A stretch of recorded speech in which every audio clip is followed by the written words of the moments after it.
Today we're speaking to an entrepreneur from Wales. The business went into administration just 3 years ago and they're fighting their way back to some degree of success. But I think this bad news has held them back from doing the right stuff that they need to do.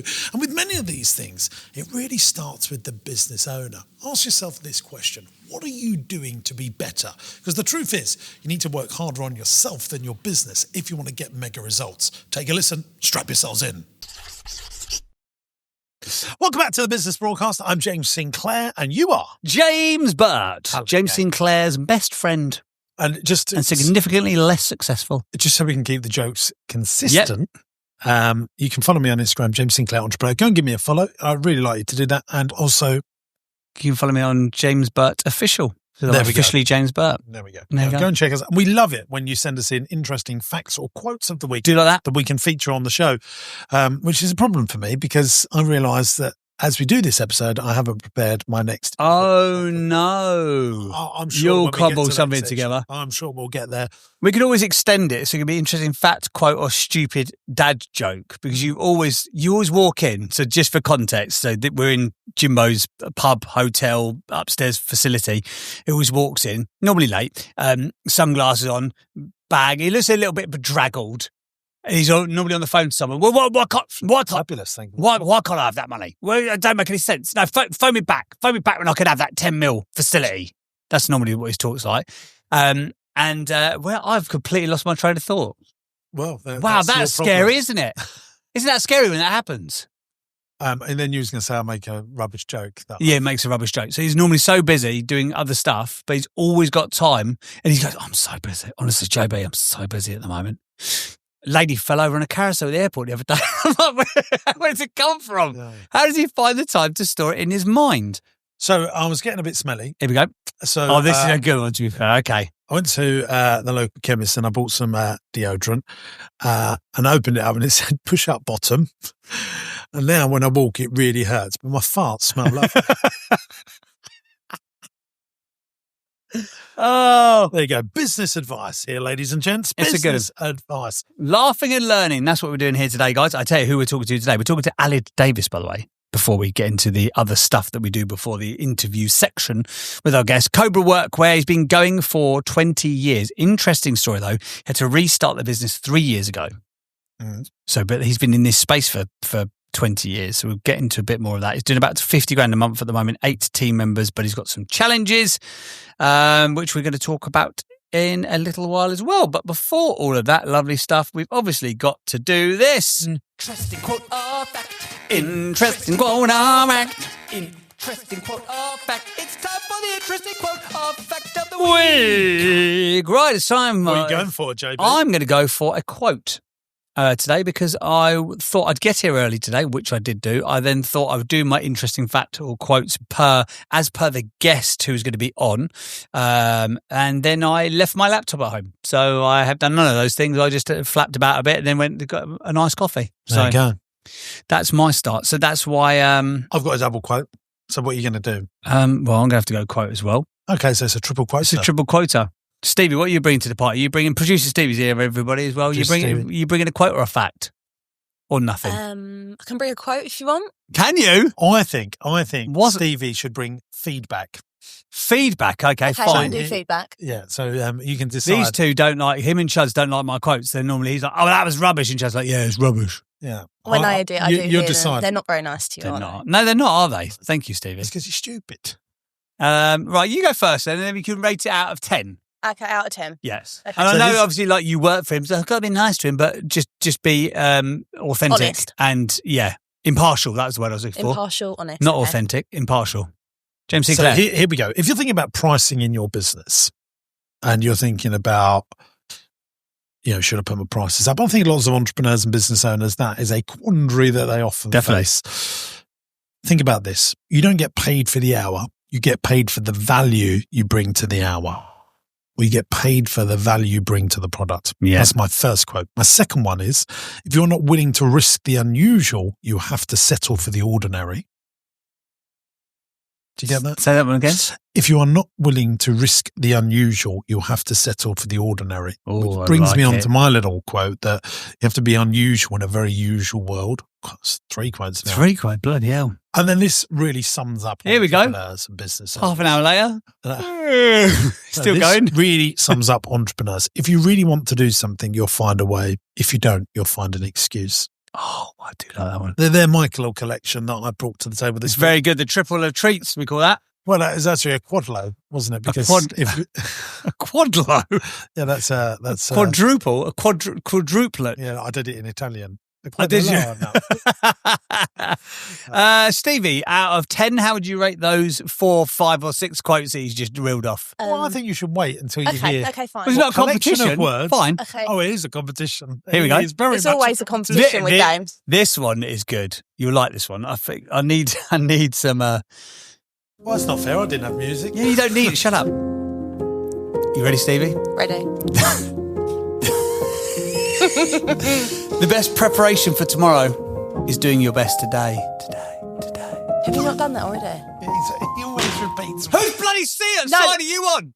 I am on your side. You're but I clearly think- not. I think I've heard you say that. Yeah, I don't think I have. I've heard him say last week's one. He just But I do like that one. No, forget it. Okay, sorry. next week. JB's quote. No, forget it. I'm So not going to be water here off a next duck's week. back. Who's got a barge pole? I'm not. I wouldn't touch that with 10-foot down. That's going to be his quote. That's the level we've got to. Fine, right. Give him. What was Give that? his Was your rating. barn in a barn? Ratings out of 10 for his quadruple of quandaries. 8. Because Solid. the ones in the middle, I think you've said those Oh yeah, before yeah. in They were a scripted. yeah. Yeah, he always frames as well. You can't just come. I like. I just raw dog a quote. Like I just chuck the quote out there, whereas he has to give context. So the thing about business is blah, blah, blah, blah, blah, blah. So 8 out of 10 for his quotes, and for mine, Stevie. Well, I think I've heard you say it before, so I'm going to go 6. Judge would give you a 0. Here we go. This is useless. No, it was good. I liked it. Stevie, everybody, producer Stevie. JB's quote next week. She'll be coming back. Don't put all your eggs in one basket. If you've never heard that before. I think we should stop doing this feature. I hate it. I hate it, and I hate being here every other Tuesday. Stupid, this place. There we go. Oh, right. Okay. So we done? We happy with that section? Yeah. Yeah, good stuff. Right. Should we get Aled on the show? Well, hang on. I've got things I want to talk about. You were meant bloody to hell. ask. Oh, hang on. I've got my list of things here. Because people are waiting. Yeah, they're going to talk about the thing that we Oh, talked yeah. about on the last episode. I've written my notes here. I've got exclusive bigwigs dinner. I've got cultural problems. I've got staff stealing. Which one of those would you like to cover off? Let's do the exclusive bigwigs dinner because you didn't know about the other two. I made them up. I went to Richard Harpin's house. Sounds like a joke. Yeah. He was harping on Ah! That's it, that's it. He was harping on about entrepreneurship and business. He should start a podcast called Harping On. That is exactly what you do. I'm going to sales pitch him that.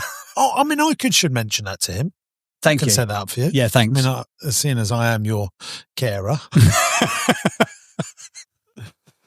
There he is, JB, out with his carer, James Sinclair. Oh, can you imagine? We're like That's a very Andy and good Lou idea. out of... Why didn't I think of that? I don't know. Do you want me to seriously line that up? Not everybody should have a podcast.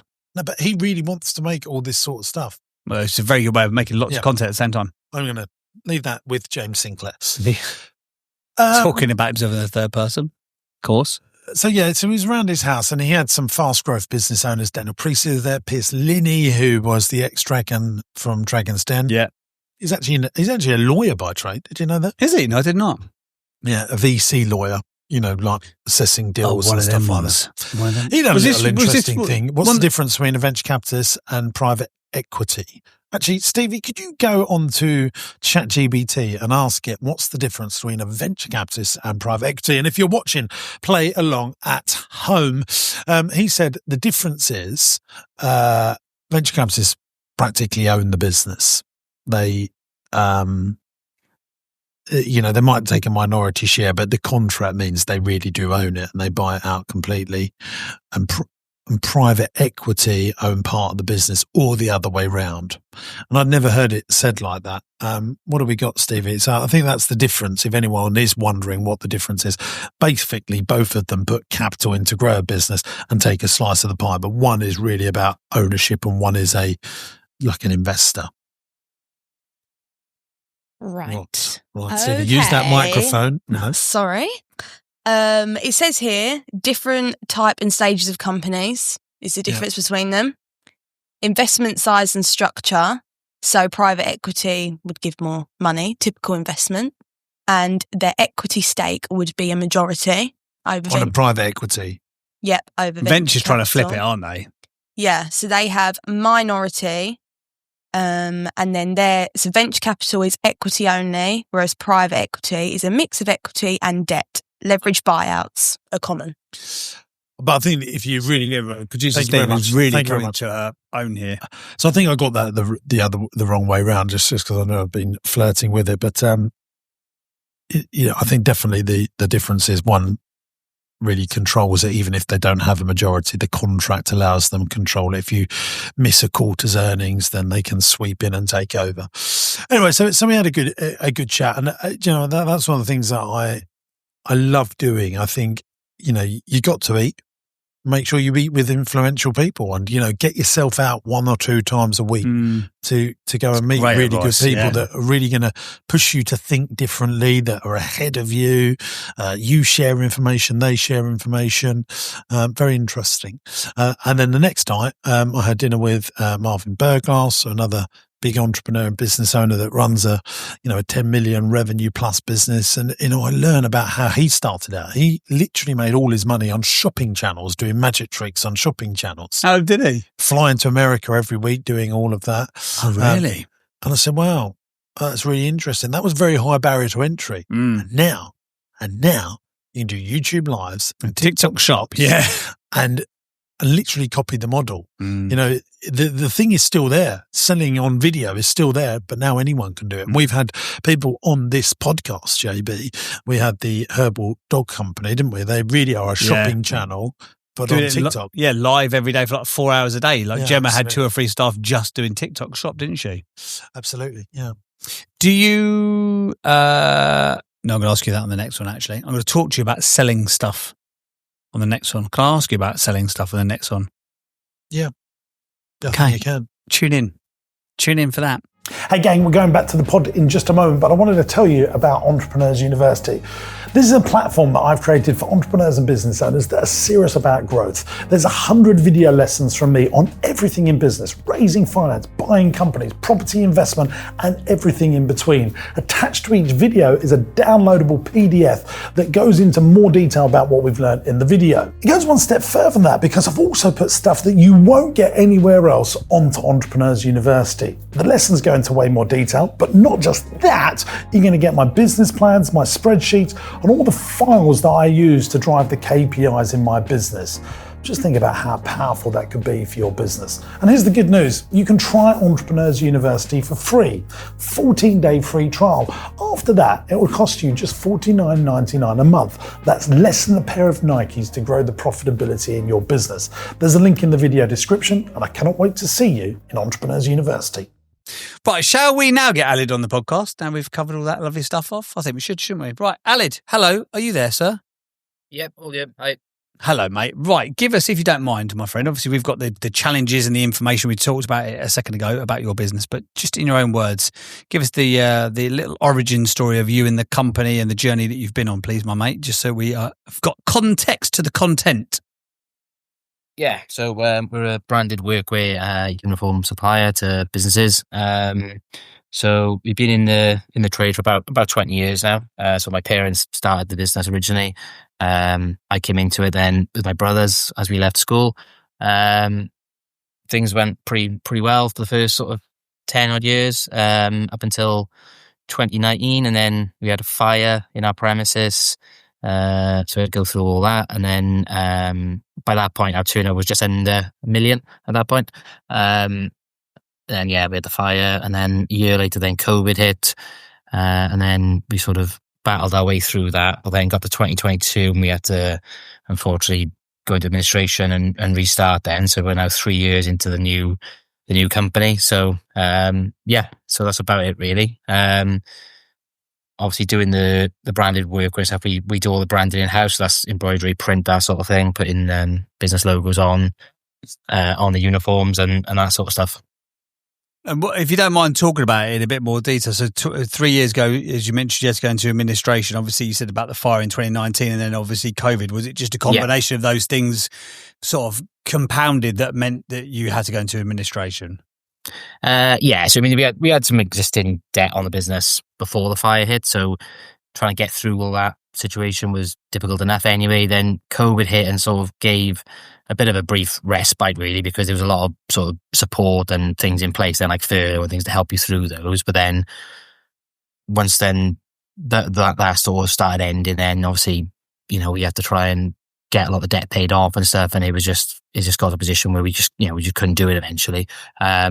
We also, during that period, we had a huge growth on our website as well at the time. So we went from doing, maybe if I say about $5,000 a month on the website, we started doing like Facebook ads and stuff, and all of a sudden within 2 or 3 months then we were doing about 25, 30K on our website. So we were trying to then plug the gaps in. Obviously we had to hire more staff to keep up with the demand and all this sort of stuff. Got to that position, sort of working our way through it, and then there was I can't remember what year. So it was probably 2021, I think it was. There was an algorithm change on the Facebook ads, and all of a sudden, just overnight, the sales just dropped like a stone. We were using like an agency at the time to do the ads for us. They couldn't work out how to get them back up. So yeah, we were just from that point really playing catch up, and then we just couldn't quite get out of that position then. So we had to take the typical decision to go into administration and restart basically. And you guys are a family company, aren't you? Yeah, family business, yeah. So what's that for those, because it's difficult trading times for a lot of businesses at the moment. What was how did the sort of that final conversation, or the conversation where you go, do you know what, the writing is now on the wall, we've got to do this whether we like or not? What was that like within a family business? Yeah, I mean, well, not easy, as you can imagine. And obviously I just did James' podcast for a couple of years, so I've heard him talk plenty of times about things like personal guarantees and stuff. We had all those on things, as well as stuff secured against, like my parents' house, for instance, was secured against a certain facility we had. So we had to really look at it really and think, we knew it'd be a tough couple of years to sort of restart anyway, but at least at that point then we actually had options. If we let it go on for another year, we may not have. So it was just the only choice we had at that point, really. But obviously it's not easy,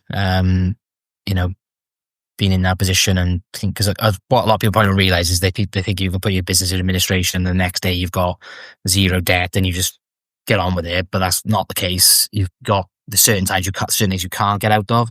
So you have to move those across into the new business and set up things to get those paid off. And that's what the first 3 years for us have been about, right? Basically has been survival and getting that paid off, and we're now in that position where pretty much all of that's gone. So that's why we're now looking to try and get focused back onto growing the business again now. Cool. Well, look, well done for getting through that. Many people have been through it, and it teaches you some good stuff. I think the scars sometimes can be our most powerful badges. Really, and this is a tough business. I was just looking at that. People need it, but it's very competitive. There's a lot of people out there doing it, and so the margins are slim, and you need some volume. If this was my business, we've considered buying a uniform business or starting one ourselves, just because we have so much need for it. If it's still a family business and still multiple owners, one of the people that owns this business must be business development, marketing, sales, getting leads in, getting customers. And that's all they should do.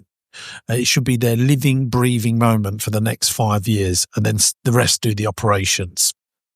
And I believe if you can make that happen, that would be the most powerful thing to do for your business. Or any business must have a person that has got their foot on the pedal in terms of bringing in cash flow. So that's getting up at 9 o'clock in the morning and knocking on doors, filling out tenders, picking up the phone, 100 phone calls a day, every business that could possibly need workwear, and you just knock on doors. And I think if you do that consistently for a year, the business would astronomically grow. And what happens with business owners in this space is they get stuck in operations and therefore never grow. Yeah, well, that's sort of what my focus is. I'm trying to do that now. I spent the last sort of 18 months trying to mainly do that. What I got myself in a position to now is that effectively I brought on a lot of new business. But now we're at that point where I can't take on much more new business without additional help now. So I need some people to kind of do more of the admin behind that.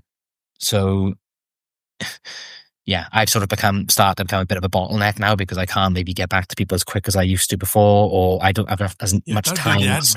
Don't do the admin. Exactly. Open the doors and close the doors and get someone else to do the bit in the middle. Yeah. The best thing that you can do, the most effective thing that any business owner and entrepreneur can do in your sort of space is employ a PA. Don't think you need an office manager or an MD or something like that. A real good organised person that can manage your diary, get back to people, go and get your lunch, go and get your dry cleaning, book your holidays, book your MOT so that you've got as much time as you possibly can to get more leads and close deals. And so you're doing the first 10%, knock on the door. Hello, we'd like to do your workwear. We've got brilliant customer service. This is us. Get their details, have that warm conversation, then pass someone on to do all the administration, get all the quotes together. You oversee that. And then you might need to do the last 10% closing. That gives you so much more time to go out and get the next lead, the next level of cash flow and turnover into the business. Yeah, I do agree with that. And obviously I've been listening to the podcast for a few years. I've heard you say that to a lot of people as well. So I'm just at that point now really of when we actually just press the button and get someone else in, because obviously what I'm doing at the moment is I'm trying to do most of it myself. Not all the admin either. We have got people who do some of that. But because I do most of the quotes and stuff like that at the moment, I then lose time in the week then, or where I could be just, like you said, cold calling or go into meeting potential new customers. I sort of get stuck sometimes a bit in the day-to-day then, which takes away my time from obviously trying to bring on the next ranch of new customers then, which will take the business forward. That's a great analogy that you've come up with there, Jimbo. I mean, you're a wise man, but you've landed on something there. I think do the first 10%, the last 10%. Yeah, I think a lot of the time people get I can't hand it over to someone because I've built the relationship with the client, blah, blah, blah. The client doesn't care who's putting the quote together. The client doesn't care who's been looped in. And also, if you empower other people in your team, hey, Sally's going to deal with X, Y, Z that's coming through now. Together, and then you do it together with them. And then, like you say, that final closing piece, when you're going to deliver the quote or whatever it may be, maybe, if it converts well, you go and see them in person with like a small bespoke offering that you've put together. The trick is you want to still feel like you're omnipresent to it. But you're not doing the detail, but you're checking the last 10%. I think that's really important. So you do the first meeting, someone does all the stuff in the middle, and then you do the last meeting. So really that all you're doing is seeing customers, getting stuff over the line, looking for new opportunities. And that's all the best entrepreneurs that I meet do. The best entrepreneurs I meet have admin people around them before they can afford it. They find a way. Yeah, and sometimes you want a little bit of pressure that you've got to find that salary. We have hired people in the past as well who've helped out with more of this, or we've hired salespeople. You're the salesperson. You don't want salespeople. You want a PA. Yeah. That's what we've kind of gone back to now. Is when you get to 20 million, 10 million, then maybe salespeople need managing. Yeah, they really do. Yeah. That leads into your biggest challenge that you said about Aled as well. So you said the biggest challenge being a family business, I need to grow the business to the point where my parents can take a step back, increase my own pay and grow the team without eroding our margin. Our original business went into administration 3 years ago. We had to restart and it's been very tough. So what's your plans for mum and dad to exit them in the next 5 years, or for them to step back? Are they very much like in it day to day still? My mum, not so much. My dad is, but not in terms of running the business because I do that, but he's very hands-on in terms of he helps out with getting orders out the door and things like that. So, but he is at retirement age now. So ideally I'd like him to be in a position where he could just do a couple of days a week where he wants to and sort of pick and choose his jobs a bit more as opposed to having to be here every day. But then obviously we've got to have enough business coming in for all that. And then I've got to obviously replace him then in the part he does do a lot of work. So, and finding staff in this sort of industry can be a challenge because it's quite niche. So, And that the finding staff part goes into the third challenge as well. So finding good staff. So what's the sort of the challenge around that? So again, because of what we do, also embroidery and print it is in this sort of space is quite niche. So it's hard to find people who've got experience who would be local to you anyway. So quite often in the past, we've taken people on. We've had to obviously then you get them trained up. Sometimes then people don't really think it's for them once they've done a bit of that. And just finding reliable people in it is it's always been a bit of a challenge to find people in that role because, you know, it's not a role you could pay like £20 an hour to. So we've always found that quite difficult to find really good, reliable people to do those types of roles. Finding good staff in a less populated area, Jimbo Sinclair. Top tips. Move the business to a populated area. Okay. That is, you know, if things don't work, move. You're not a tree. That's what, you know, that is a consideration that you'll have to think about. Yeah, because your customers, you know, are nationwide, are they? Yeah, I mean, most of our customer base is based local to us, so South Wales, but we have got customers all over the UK because we do sell online. So, yeah. I mean, I'll tell you the playbook. If this was my business, what I would do, I would keep where you are with your current team and then buy another business that's bigger than you and try and do it in the most cost-effective way possible in another part of the country. They've got bigger machines, bigger infrastructure, maybe do slightly different stuff to you. Thirdly, I would then look at my business and go, right, I've got people that trust us. We're in a low-margin business. They're buying from us regularly. What would they need once or twice a year that's higher margin? Maybe I would set up a training company that I could put under the brand that's higher margin. Maybe I would set up a software that they're all going to need that's higher margin. And so I would think of myself, you know, you look at Amazon, they make most of their money from Amazon Web Services, which is their high margin products, you know, people doing, you know, storage and hosting their website. And really, they make very low margins on the volume thing, which is selling products that probably you use and I use every single week or day with all my businesses using Amazon. So you need to have an ecosystem of high margin products and then, you know, keep the habit of customers using you from their regularized, more commoditized products, which you do. And that's what I'd be thinking about. Yeah. Okay.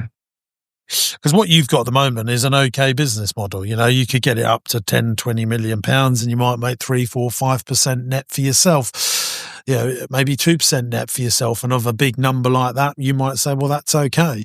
But if you could fold something in that makes you a lot of money, that could be very good. And if you look at most big businesses, they have a volume part of their business, and then they have something that makes them all the margin. And they get that thing with all the margin because of the volume part of their business. Yeah, Disney making content. But, you know, they get the people that go to Disney World and the Disney cruise because on the back of their commoditized content, if you know what I mean. Yeah, yeah. And that really is a decision that you need to work out. Most people don't get to even think about that. And really the thought is the first seedling before it becomes a big oak tree in your orchard. Yeah. That analogy works beautifully. I didn't know where you were going to go with that, but it filtered down very nicely. Let's jump into the questions because I think that would be a good stomping ground for Jimbo to give some advice. So question number 1 was, what would be the first team member you would employ in my situation to unlock the next stage of growth? You're sticking with PA who could do everything other than sales. PA that would also do the accounts, that would do the VAT return, that would do the bookkeeping, that would do all the paying of the bills and the invoice, doing all the sludgy stuff so that you can go and do more high value tasks. Yeah, so we've got a bookkeeper in house anyway, so we got that in place. Are they full time? Yeah, fine. So it's more like I would whether I need to bring someone in, which you probably already touched on to be fair. Whether I brought someone else in to do sales alongside me, or whether I put someone in. No, because then I want you to, at this stage, have the pressure that is on you to go and get more cash into the business, and then not do the blame game. Oh, that salesperson's not good. You're a £700,000 business at the moment. You're the salesperson. You're the money generator. Yeah. Okay. Yeah, makes sense. When it gets to a few million, maybe, but not at this stage. Okay. So would you, with the bookkeeper who's already in house, would you try and task them with more stuff if they've got the capacity? So get them to start. I don't know how you need a quotes. full-time bookkeeper at $700,000. I mean, that seems they must have loads of time. Well, I suppose they do. They do the bookkeeping. They do they chase all the invoices. They generate the invoices. They do all that sort of stuff. So and then they do all like the paying the bills, paying the payroll, that sort of stuff. That's good that you've got that. And do they produce management accounts, profit and loss each month? Yeah, we do that. So we sit down monthly and look at the previous month. Bookkeeper's doing that. Yeah. That's good. Could they be the person who, if you sort of systemized and productized almost the quotes, could they also handle that part as well? I don't think so personally. Not. I don't think I could pass with that much more work personally without then overloading that person. But I've definitely got to get it more systemized so that it's less reliant on me doing it, because, like I said, I just become the bottleneck over time now because I've ended up having to do it all, and then I'm not getting the other stuff done then to bring the next opportunity in. So definitely got to find a way of making it a bit more systemized so that it's less reliant on me. Do you make the quote from scratch every time? We tend to do, because we get different types of inquiries. So we get some people just come to us with like it's not a one-off, but like they want to place like a bulk order, and it could be 50 this, 100 of that sort of thing, and we'll do a quote for that. For other people, it's more of an ongoing thing. So we sort of commit to a price on an item that they'll buy then regular. So it does depend, and sometimes it's hard to judge really how much a customer's going to use over time. So because I've done this for a while, Alan, I'm normally okay. Listen, my friend, I just want to cut in here. You need to become better. Yeah, I think you've got some elements of great stuff around you, but you've dealt with paying all this debt, going through administration. You have got to become a better business owner so that the business benefits. You've got to learn more skills to catapult this business forward. Now, I think that's the books you read. I mean, listen to this podcast, but can you listen to other good audiobooks, become a marketer? I think, the business only becomes as good as the leader. And how can you become better? How can you sharpen your saw? How can you, Aled, become more effective? You think every week, well, what have I upskilled myself? How have I made myself better so that my business is better? Does that make sense? Yeah. I understand that. Yeah. So what was the last book that you read to help your business? Let me think. I think the last business book I read was the Shoe Dog one, but I suppose it's not specifically about That's helping. a great book, by the way. That's a It's great book. Good book, though, yeah. Yeah, but I want you to read books on direct response marketing. That's what I want you to do. I want you to read books by Dan Kennedy. I want you to read, we're going to send you my book, Getting Customers. Have you read my book, Getting Customers? I think I have, yeah. Yeah, I read that one, yeah. I have, yeah. So I want you to read books like that. I want you to become a master marketeer. Okay. And how to spend a couple of quid, on direct mail, good copywriting, to bring you in tens of thousands of pounds worth of leads. Yeah. Okay. I want you being a network genius to people that will most likely need your products and services. Yeah. Okay. Yeah, we do already do things like email marketing, but everyone's doing email marketing. But everyone is doing it. Yeah. Boring. You've got to think outside the box. And are your emails working? Not really, because you're only doing 700 grand. You could be doing millions. This is a massive industry. Nearly every business needs this stuff. You've got to be out there. You've got to write a list of 100 people that would be your dream customers that that need your services. And you got to work out how to get in front of them. Yeah. Okay. Now, are you going to message the CEO of a company in Wales that employs 500 people and say, I'm going to give you £1,000 worth of free workwear, and here's 10 T-shirts to get you going, and you send it in a box with a big helium balloon that comes out? Wow, this is so unusual in a very usual world. let me do all your stuff for you, and we will save you money, give you great service. We'll really look after you. You'll find us the best value for money. You got to think outside the box. Yeah. Okay. Yeah, I get that. Because everyone's sending an email. Yeah. It's got less and less effective over time. Everyone's doing Facebook ads. Let me tell you a little story. Good friend of mine, another James Martin, runs big events, outdoor events. He spent £150,000 on marketing for his big motor festival. How much of his £150,000 did he spend on social media ads, Instagram, Meta? The answer is not zero, but I'm just playing along with JB here. I think very little, because I saw the posters everywhere in the run up to it. So I reckon 10%, 20% of his spend goes on that. And I reckon the others outdoor billboards. So go back 5 years ago, it was all going on Facebook, Meta, YouTube. He spent £6,000 out of a £150,000 marketing budget on Facebook ads. And wow, Instagram. Really? He spent £50,000 on billboards. I kept seeing them everywhere when I was driving for Essex. Yeah, and a smattering of other very old school marketing stuff. There's a book called Dan Kennedy's Grassroots Marketing. I think every business owner should. I mean, my book Getting Customers is very similar to that. I think in a much simpler way. But you've just got to be unusual in a very usual world. If you're not getting you want your business to be better, get more leads in, and don't worry about the operations, because if you get 10 great leads in, you'll find the staff. I mean, you might not have the staff locally, but you'll work it out. I'm sure if I said to you, hey, Aled, I'm going to give you £1 million contract to do all my uniform, you'll go, I'll find a way of making that work, because you'd much rather have the lead, wouldn't you, baby? Well, yeah, of course, yeah. Absolutely. So, just get the leads and then work out how to do it. Are you dissatisfied with where you're at? Let me ask you that question. Yeah, absolutely. Yeah, we definitely want to be much further ahead than we are. So if I ask you this other question, which I'm about to ask you, what are the 3 things that that you need to do in the next 90 days to treble the size of your business?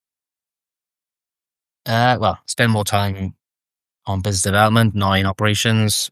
Do more marketing than we already do. The third one, I suppose, would be hire that person to free me up more often. All of that's good, but I would be saying to myself, over the next 90 days, how am I going to be a better business owner? How am I going to be a titan of success? What am I going to do differently to get different results? What am I going to do when I first wake up in the morning? I'm going to start journaling. I'm going to start saying to myself, these are the things that are going to be much more effective uses of my time. I'm not going anywhere near a machine. I'm not going to touch the machine. I'm not going to answer an email unless it's £1 million contract. How am I going to get those best customers? I'm going to start writing lists, and I'm going to action take on those lists. I'm going to start reading books, going to seminars. I'm going to find 5 very successful people that are way ahead of me, and I'm going to become friends with them, because you are a product of your environment. And if you've heard any of these quotes that I've said on this podcast, you become the average of the 5 people you spend most of your time with. Who's the circle around you? Because you've got to become better, and I believe you can. Okay, yep. And then all that other stuff that you just said is the next point. It's really you. You've got to become better. And I think you can. I can listen to people, and I see the dripping sounds of success. I see the tiptoes around the target, but not quite on the target. Maybe that's because you've been in a family business and you've been conditioned by mum and dad that have, they're scared of it going wrong again. I think you're better. I think you've got some, I listen to some of the things you're dissatisfied. Well, make the change. Make the change, baby. Yeah. Okay. Yeah. I agree with that. Cool. Then the other question. So your next question was about Google ads. I think we've covered that off because we talked about unusual marketing in the usual world.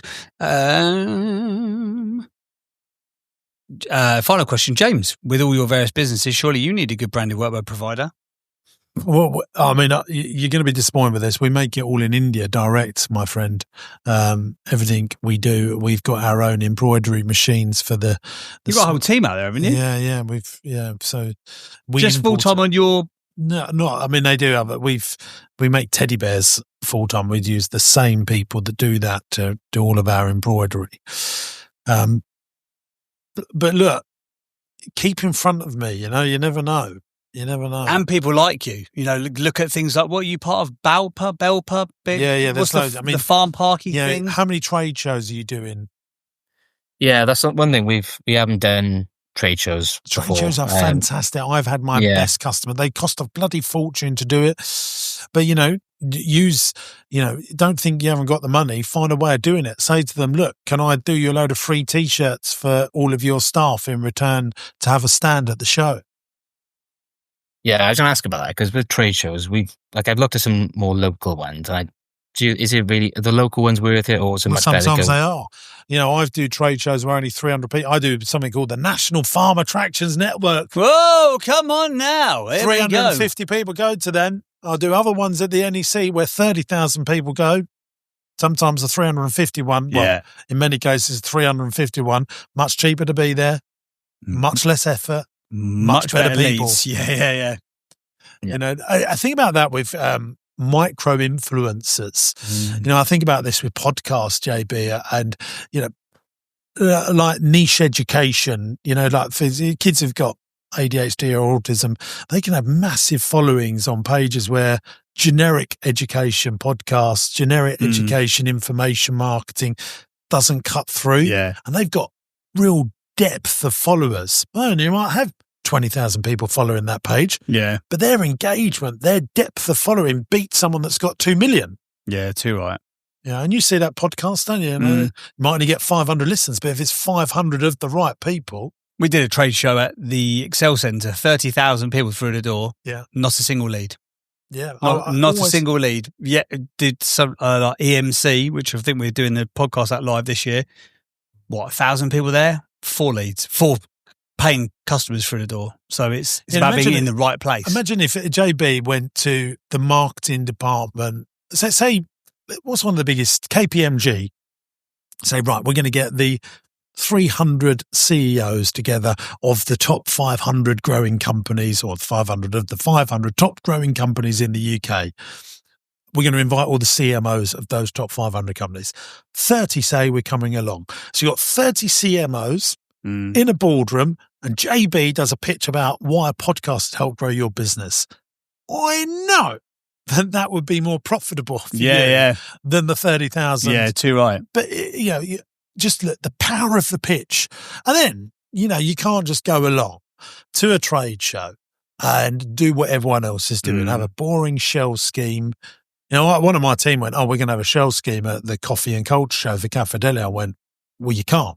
Because I go round on YouTube saying how useless I think shell schemes are and they do not work. Yeah. Listen to the bloke that's got the experience. You don't want a shell scheme. You want to be in the middle so everyone can see. You want jazzy people. You want stilt walkers walking around. Why is there a stilt walker at this very boring trade show giving out free T-shirts? Why is there a fire eater on the stand? Maybe that's a bit too extreme, but T-shirt cannons. T-shirt cannons. You've got to think unusual in a very usual world.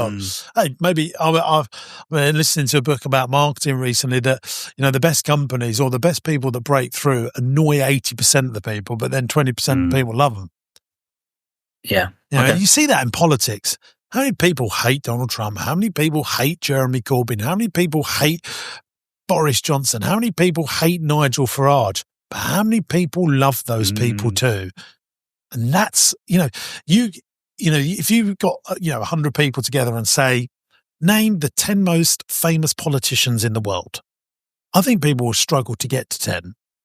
Probably would, yeah. I mean, I'm talking worldwide here. Yeah. And then when the people that go on the board, there will be people that are loved or hated in equal measure. Yeah. And I think sometimes we need to look at what politicians are doing to market themselves and swap and deploy some of those best ideas into our business. Yeah. Too right. Right. If anyone has been listening to this podcast, Aled, and they go, do you know what? I need some new workwear gear, and he sounds like a lovely fellow. And I'm in South Wales. I'd like to give him a shot. Where can they go to find out more information about you and the family business, my man? Best place to be our website. That's cobra-workwear.co.uk. Go and give them some money, gang, please. Taking the sting out of your workwear challenges. Oh, that's a good tagline, isn't it? Cobra, no, we're not having that. Producer Stevie, not having that. I like that one. Yeah, pretty good that before. Yeah, okay, fine. Right. I've got a lackluster response. Lots of love here. to you, mate. Make sure you're reading books. Make sure you're going to them seminars. Make sure you're working on yourself. Work harder on yourself than you do your business, and you will reap the rewards. Okay, well then. Thanks, Nice appreciate one. it, guys. Thanks for being on the pod. Cheers, Aled. There you go. Thanks, Aled, mate. Bye. all the way from Cobra Workwear. We are we're in the middle of July when we're making this, aren't we, Jamie? We are. What is it with you in that? It doesn't not matter what microphone you get given, does it? Yeah, I like moving it. I'm supposed to be the podcast guy, and then I'm on a podcast with you, and it's clattering about. And you talk over, and then you do that. You cover your face off. You pick your nose occasionally. You slam the thing. You tap in this. You tap in that. Sometimes he's even doing this. He's tapping the wire.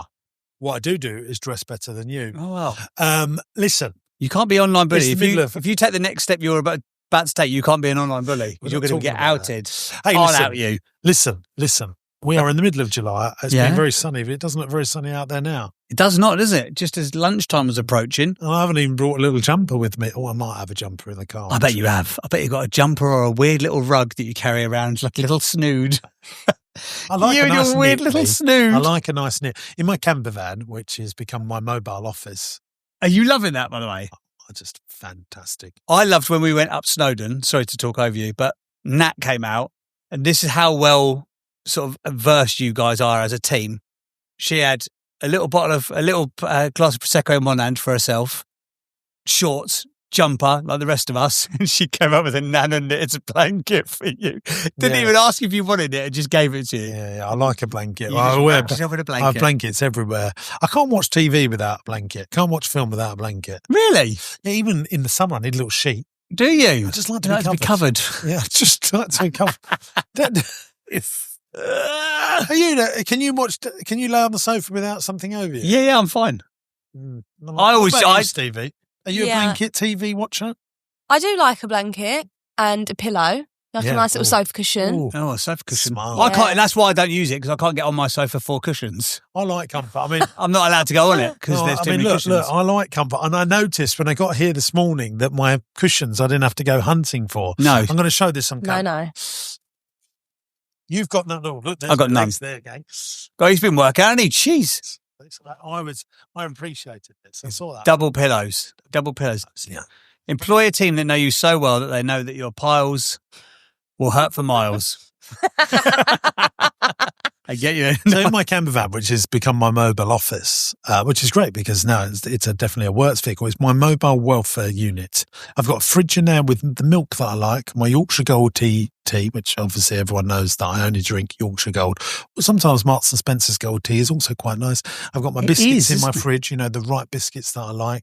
Yesterday, What, the Toffel offers? No. Malted milk with chocolate has become my new Toffel offers favourite. for a special occasion. Yeah, they're special occasion. We can't have them every day. I mean, I've been He ain't made of money. John Candy. No, can you believe John Candy was a very fat man? His surname was Oh, no. Candy. Fantastic, right? Absolutely fantastic. Who came up with that? I just love it. I mean, yesterday I cooked myself some chicken at Marsh Farm in a pita bread that I heated up. I put some salad in there, some balsamic vinegar. What, at lunchtime? You just popped out and cooked and you ran at lunch, did you? You've got a kitchen there, haven't you? No, but I like doing it myself Oh, because I fine. can do it better. You're a good cook as well, to be fair. I am.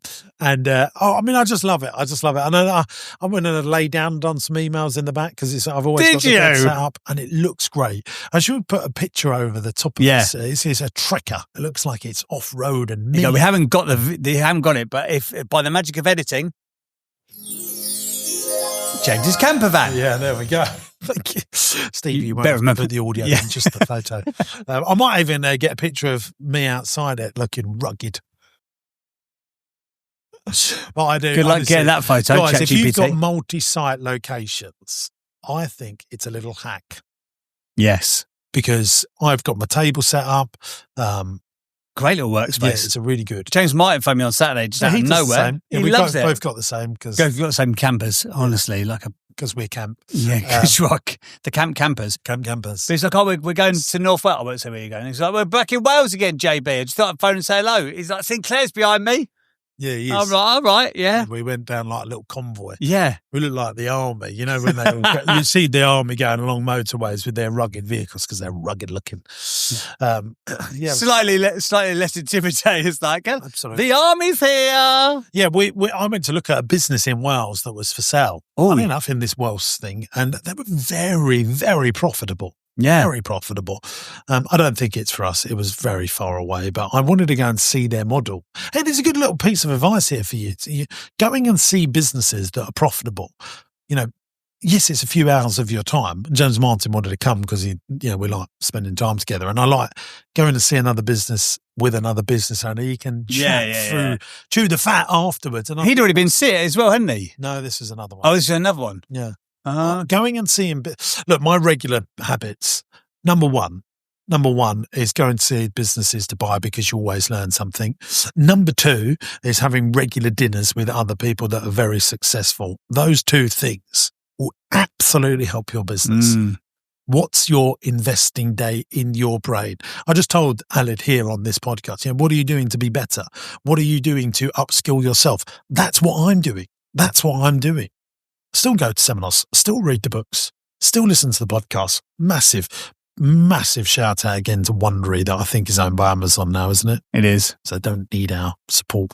But you just have to. I mean, the Wondery have just released something about Lego again. It's just fantastic. It's amazing, isn't it? Have you listened to it? I haven't listened to that yet. Yeah, it's the latest one on business movers or business wars, but both are worth listening to. I just done the Richard Branson one as well. That was good. Yeah, when you get to the end of the little session of business movers and business wars, you're like, I really wish this wasn't over.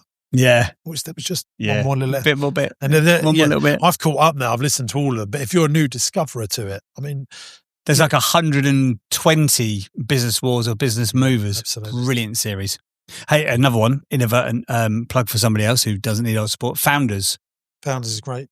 The Jimmy Irvine one about the record producer who ended up partnering with Dre and did beats. Oh my God. Well, I'm going to have to listen to it. Oh, it. it's good. Did they edit that similarly to Wondery with sound effects, or is it just... No, it's just the guy just talks. So he reads the books and then he just talks about his learnings from the books. I haven't listened to an Acquired episode in a long time. No, I haven't. I mean, that's another... I just don't see You need them half a day of your time, don't you, for Acquired? It's just that little bit too long, but it's brilliant. Acquired is a good learnings on there, really good learnings. Right, shall we do our rating? I think we should. Oh, no, I've lost my jingle now. Hang on. Yeah, okay, let's go for it. It's time for the 8 Traits of the Great. This is the point of the show with James Sinclair. Award-winning entrepreneur, James Sinclair. Gets to the board from over there and he says, yeah. Okay, starting with the end in mind, I don't think we can give that. No, I don't think so. I think he's going to get good. Passionate about their cause. I mean, they loves it. Untold amounts of resilience. We can give them that. For sure. And master relationships, people. I don't think he's done that enough. No. Commercial awareness. There's some of that going in. Yep, definitely. He's got a bookkeeper. But actually, I think the awareness on the numbers because of the bad news they had is actually stopping them going forward. But I've got to give it because they do. I was also surprised he didn't think there was any more capacity for a full-time bookkeeper to be doing the quotes and stuff. Because he's not spending enough time with good people. Yeah, so hopefully when he listens to that. Yeah. He's around mum and dad. He's around that book. He needs to get out there and you don't know what's possible until you see it and expand your horizons, do you? Which is another thing that I regularly do. So they innovate, so they don't evaporate. What are we saying there? No, I don't think you can have that. There's a 0. They're master marketeers. Can't have that. No. They stay teachable and curious. I do think that's 4. Most people get a 4. Look at the door. Let's have the it's a 4 song. Come on. Oh, sorry. Yeah, here we go. It's a 4. A few tweaks and they can have much more. That's it. And that's the 4 song. It's now time for yet another feature. It's time for the business quiz. It's on the quiz businessy. Thanks, producer Stevie. Which one's clever and which one's correct? Dumb? Izzy Wizzy. Let's correct. Get quizzy. Placed down beautifully in the right order. Can I ask you something about You can ask me exercise? anything. About exercise. Oh, okay. So I had a PT session this morning. Did you? With Gabs? With Gabs. He's a flipping machine, that geezer, isn't he? Big chunky legs, isn't it? Oh, my God. There's more I'm not muscle gay, mass. but if I was, he'd be my boyfriend. He's got more muscles in his one leg than I've got in my entire body. Yeah, he's got It's more just muscles in his thumb than you've got in your entire body. quite possibly true. Quite possibly true. I don't know why I went for thumb. I now No, regret it. I've a workout with him this morning. I didn't want to do it afterwards. I was Were you proud of moody? myself. Well, I You're a just moody don't- little I- petulant teenager. I've got challenges that I'm dealing with, and it makes me not want to exercise. But That's when you need to do it the most. I know, and When I you did want, it. when you want to do it the JB. least. And do you feel amazing after? When I don't want to do it, so I systemize it to make sure he's at my house. I can't get out of the house without his big van there and his Big legs. domineering body for me to go do it. Yeah, and I think, I don't know, I just think I'm more on my game the day that I exercise. 100% you will But be. you don't realise it. You know, I think you can concentrate more and you're better at everything. Physiologically, that is correct because of the endorphins. So you will have feel-good endorphins in your body for like 4 hours after. For what did I say that? 4 hours after you've done a workout. Do you always eat after having a workout? Yeah, but I'm constantly hungry. like all the time. I just eat all the time. So I haven't had anything to eat yet. Oh, you should have done. I've had half an apple. When I was running, the second I'd done it, I had a chat with my bank manager, Coots, and then I had a poo, and then I had a shower. This is all very true. This is all very true. I don't know why. And that was a bit TMI, wasn't it? It was. It was. You could have just spoke to the bank manager and then I had to come here. You didn't have to tell us. And then full on, and I thought, I'm Full very- on what the poo was. Do you know what? I went to my doctor's Here we go. It's never far away. and I went to my doctor's. How'd you get on? And I said, I've got diarrhea Oh, and dear. I think it's hereditary. right. And he said, diarrhea is not hereditary. I said, well, it's in my genes.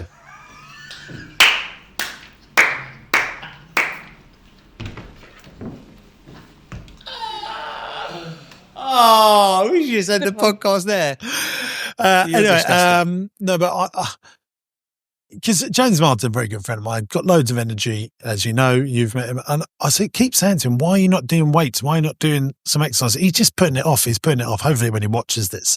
I said to him, James Martin, Tree James Martin. Yeah, Tree James Yeah, but Martin. he's always walking and stuff, which No, is good for you. No. Yes, but that's just an excuse. Not the same as lifting weights. It's not. It's good for compression of bones, which you need as you get older. When you're lifting you're weights. talking about. How often are you lifting weights? 4 times a week, 3 times a week. Not as It's much as I important, should isn't be. it? Yeah. You can't I go do it- and weights. don't you? Yeah, I do it as much for the mental benefit as the physical benefit. What's the mental benefit of lifting weights compared to cardio? In your Oh no, just some form of exercise. So I find if I haven't done either, I just feel aggy all day. I just don't feel quite right.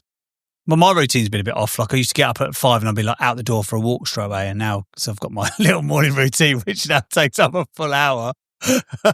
What is your morning routine? It takes up My miracle morning thing. Do you still do that? Still do it every day. Every day. And I feel so much better for doing it. Mm. But it is long. It doesn't have to be long, but I choose to do it in the long way. Anyway, Yeah, sorry. shall we do this? So this is an interesting fact. No, it's not. It's what is it? Oh, here we go. This is the business quiz. That's what this bit is. How much is the personalised apparel market valued at in the UK or how much was it valued at in the UK in 2024? Just as a prime example there, here is James Sinclair in some apparel. That has been very cleverly edited, so you can't see the person whose arm that belongs to. I happen to know that Nigel loves a 99. Yeah. How much was the personalised apparel market valued at in the UK in 2024? I'm glad that we got some of my chins in I was there. about to say.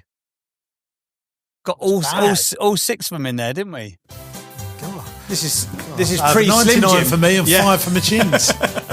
Unbelievable. Before, after. How much do you reckon then? Oh, use your board. I'm just...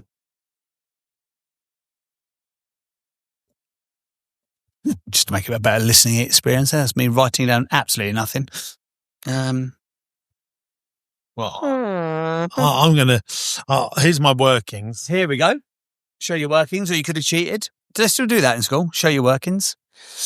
I'm thinking there's 40 million garments 40 million garments. Each year for staff. We're talking about uniform here, aren't we? Yes. Well, personalised apparel. It's probably more than that because kids as well. How many T-shirts and school uniform bits have you bought? Well, there you go, 70 million.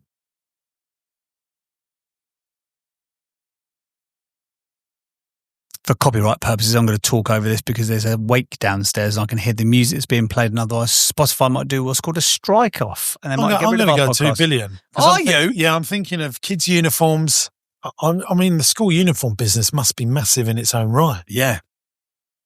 What are you going with? I've gone 1.7 billion. Oh, so we're close. Should we find out? Do you know the answer to this, producer Stevie? You made this up. Yeah, I think so. Okay, you can't join in then. Join in at home though. And as long as you give the answer before 59 minutes and 7 seconds, then you have not cheated. Oh, God damn it. The answer is 2.5 billion. 2.5 billion. It is projected to grow to 6.83 billion by 2032, reflecting a compound annual growth rate, CAGR, of 9.1%. 445 businesses operate in the UK's workwear manufacturing industry, including one that we've spoken to today. Corporate wear accounts for approximately 46% of the UK workwear market. So I don't think that even includes The school uniforms. School uniform, you have to have it. Yeah. And the kids just ruin it, don't they? Oh, 100%. Darcy literally goes in the morning, like if she's got school, she comes out, and this is my daughter. And I think, where have you just been, to Iraq for the day and been involved in a war? I just dragged through a hedge backwards. Yeah, I just don't know. I don't even bother. They go through Oh, shoes. it's crazy. Oh, George yesterday, so I picked him up from school because the old one was going to see the Jurassic World movie with Mummy. So I was like, well, I'm going to have to go do something with George now, or else he's going to get upset. You can't do for one without the other. I said, I'll bring your balance bike and you can ride all the way home. We'll ride through the woods and we'll go to the little cafe. His favourite place to eat in the world is this little, very mediocre cafe in the middle of Chislehurst High Street. Shout out to Chestnuts, not mediocre, the food's delicious. But he used... Hope you're telling them about Cafe Deli. He used... I didn't. Hope you're telling them about Cafe Deli. I should do. Hope you're telling them about Cafe Deli. I will do next time I go in. Says he's my friend. He used his brand new school shoes, or new-ish school shoes, just the front of them as a brake the whole time. I'm like, no, just put your feet on the floor to slow down. I'm like, oh, right, okay. We phoned James Martin on the way back as well. We wanted to find out how old a tree was. James Martin knows a lot about trees. Oh, it does, sir. There you go, gang. Thank you very much for listening to the podcast. Big favour from us. Go on. Listen, we want to get the very best people on the show. We want to interview the very best entrepreneurs. We're starting to interview really super successful people that we will salt and pepper in as a condiment to the content, the regular condiment to the content. Here. But to help us to do that, we need to have, all these big marketing companies or the PR decision makers make their decision based on the strength of the subscriber base, not the depth of the audience. Now, we know that we've got a brilliant depth of audience, but what helps us get access so that I can interview and really ask those questions that I know that you're thinking at home.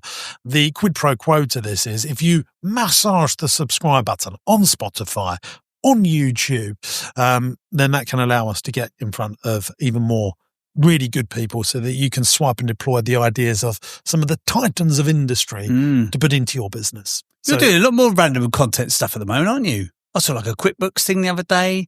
You do it. I'll tell you what you should do. You should do business dinners. You should get 3 or 4 people for a business dinner, and then we will just mic everyone up. That's a very good idea. We should do that. We can have this conversation over lunch. Can we go for lunch now as well? Is that a bit annoying for the listener? Only if they have to watch you eat like that.